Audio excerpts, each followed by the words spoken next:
Start recording. Stop recording. Button. Hi everyone, it's Justin Ruin back with a new video. And in today's video, I am going to discuss why the Apple Watch could potentially be very beneficial for me. Why it could be potentially the most beneficial piece of technology that I will have. Now, pretty much this whole video is going to be about accessibility and well, some of it will be.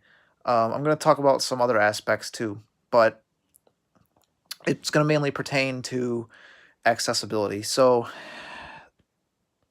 um, I I had a smartwatch earlier this year. I recently got into the smartwatch game when I had the Samsung Gear S3 Frontier, and that watch was not. It didn't give me a good impression about smartwatches. Um, it was just accessibility was half baked, and it really sucked because I spent $300, and sorry about that, guys. That's my heater. I spent $300 on that watch, and essentially, I $300 went straight down the toilet, and it was quite a shame.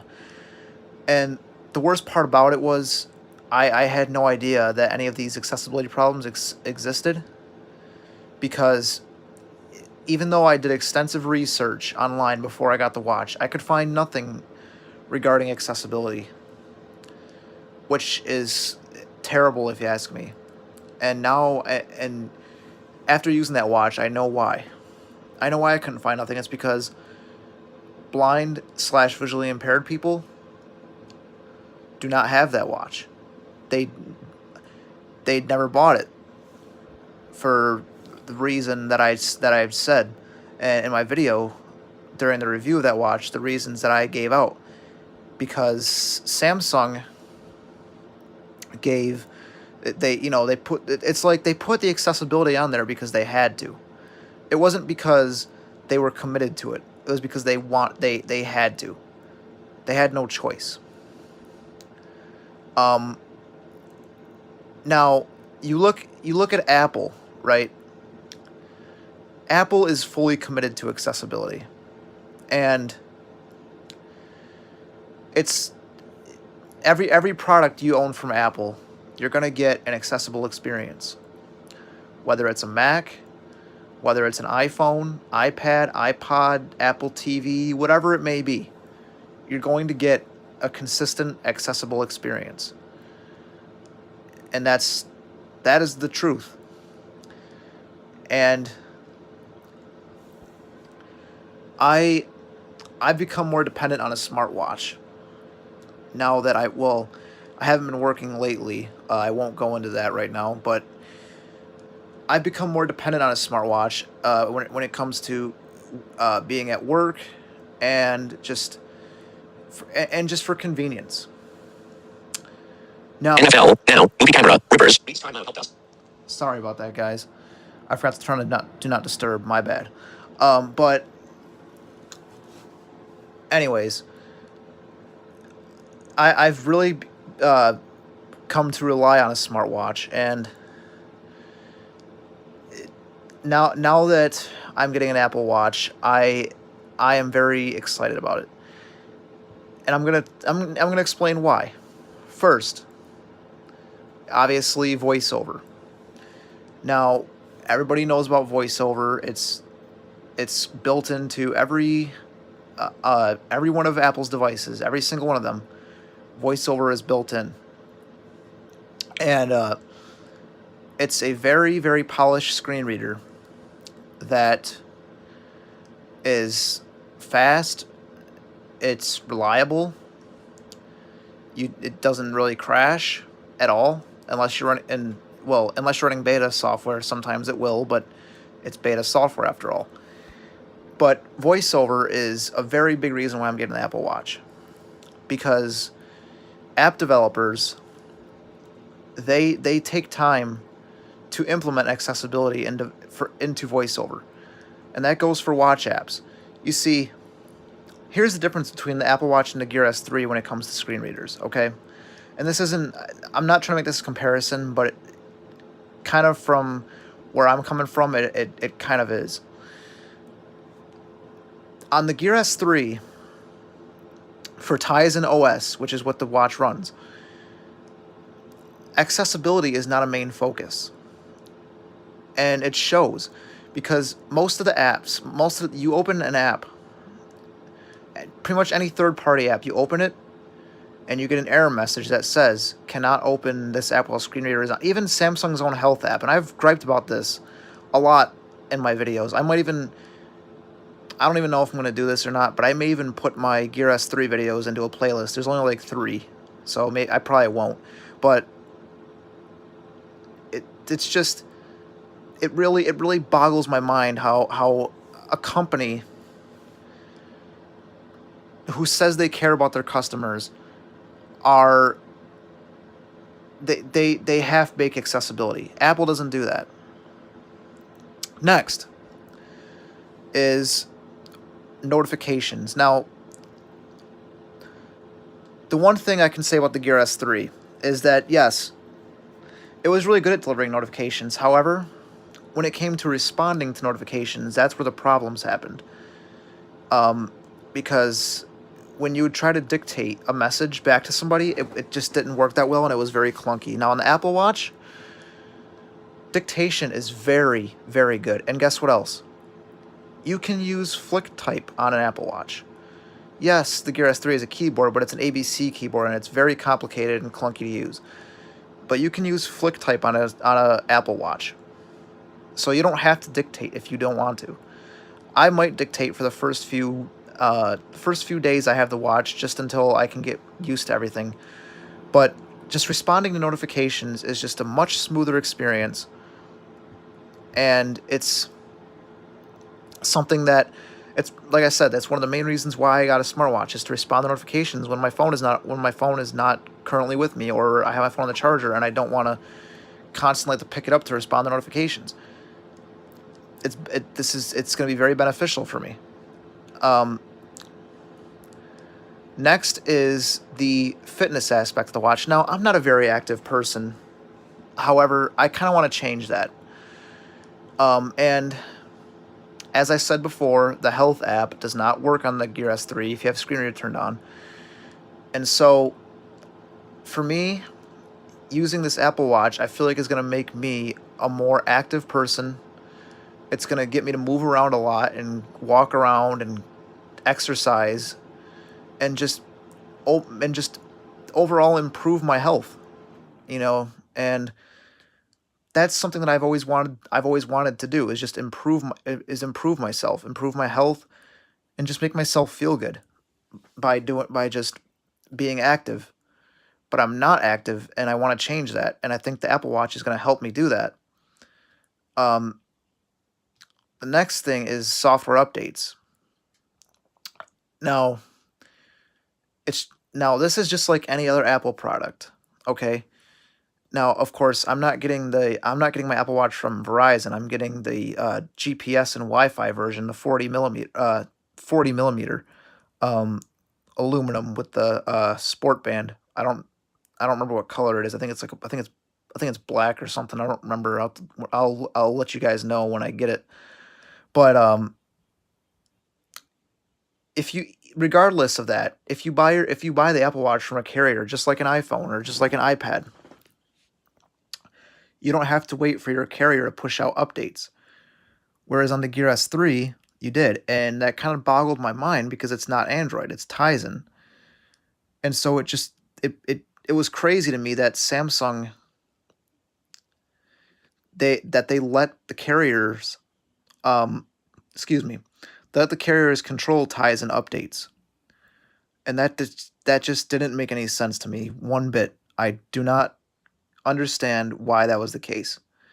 But the Apple Watch is getting updates. It gets updates along with iOS devices and Macs and TV and it when Apple updates their products, when they update their iPhone, more times than not, the rest of their lineup gets updated with their respective operating systems. So that's just that's just very convenient for me. Um, Now let's talk about the speed. Um, my friend has a Series 4, and I heard him use it, and it was so fast. I was I was taken aback by it. I was like, "Wow, that's." I was like, "That's really a watch? Like you can scroll that fast and it can keep up with you? Like that's amazing." Um, that was incredible to me. Because my experience with my smartwatch that I had before, and actually I still have it. Obviously, I don't know where it is, but I do still have it. I haven't worn it in a couple months, but anyway, um, that watch was very sluggish, and I literally had to swipe as slow as I could just to be able to navigate, or else it wouldn't keep up with me and it would freeze and glitch out. The Apple Watch doesn't do that. It almost reminds me of kind of like an iPod Touch, not like when you first buy it. When you first buy an iPod Touch, how smooth it is and just how and stuff like that. Um, and that kind of goes into another thing that reminded me of an iPod Touch is the speaker on the Apple Watch Series 4. The speaker is quite loud, and that is great. Um, I I'm glad that smartwatch speakers are getting better. Um, I remember back in the day when smartwatches didn't even have speakers, and there was no way that a blind person could own a smartwatch. So to think that to look at then where we are now, it's huge. Um, the next thing is, and this kind of well, it could benefit me, but I don't think it really will because I don't have any heart issues, at least that I know of. But the new ECG feature is very very cool. It basically lets you take an EKG or an ECG. They're the same thing. It lets you take it lets you do that basically by placing your finger on the crown for 30 seconds. And I am very very curious to see how it works. As far with voiceover, I'm sure it works quite well. And I can't wait to try it. And maybe I'll even do it on video. Maybe I'll uh do a live stream because I'm pretty sure I'm still going to do my Apple Watch live stream, my hands-on impressions. I'm going to do that live, not on Christmas Day. I'll probably do that a few days after Christmas or maybe the week after. We'll see. But I'm going to do that live, and maybe I'll demonstrate the ECG feature. Actually, well, I don't know if, well, I could if I live stream on the iPod Touch because I think you have to open the watch app on the phone in order to really see the results. But we'll see how that goes. But that's going to be a cool feature to play around with. The other feature I want to talk about is Taptic Time. Now, Taptic Time is a voiceover feature where you double tap on the screen and it'll like do little taps on your wrist. Um, it will vibrate the time for the hours. So like let's say it's like 3:01. It'll vibrate 3 times, do a little pause, and then it'll vibrate once. And then you know it's 3:01. Um, so that's gonna be nice because you're not gonna have to worry about voiceover just blaring out like I don't know, like 2:45 p.m. Like you're not gonna have to worry about that. It'll just do two. It'll vibrate twice. It'll do four little vibrations, and then it'll do five vibrations after that. 2:45. So that's gonna be that's especially at work if I ever get back there. That's gonna be very very nice to have. Um, and if you heard that in the background, that is my air freshener spraying. If you caught that, sorry about that. Now, the final feature I want to talk about is the storage. This watch comes with 16 gigabytes of storage. Yes, 16 gigabytes of storage. That is the same amount of storage that my iPod Touch has. And while it might not sound like much for a watch, that is a lot of storage. And there are plenty of apps already supported for Apple Watch. Way more than the Galaxy App Store on Tizen. I think Wear OS, or what used to be called Android Wear, is probably second place with the Play Store, but the Apple Watch has way more apps.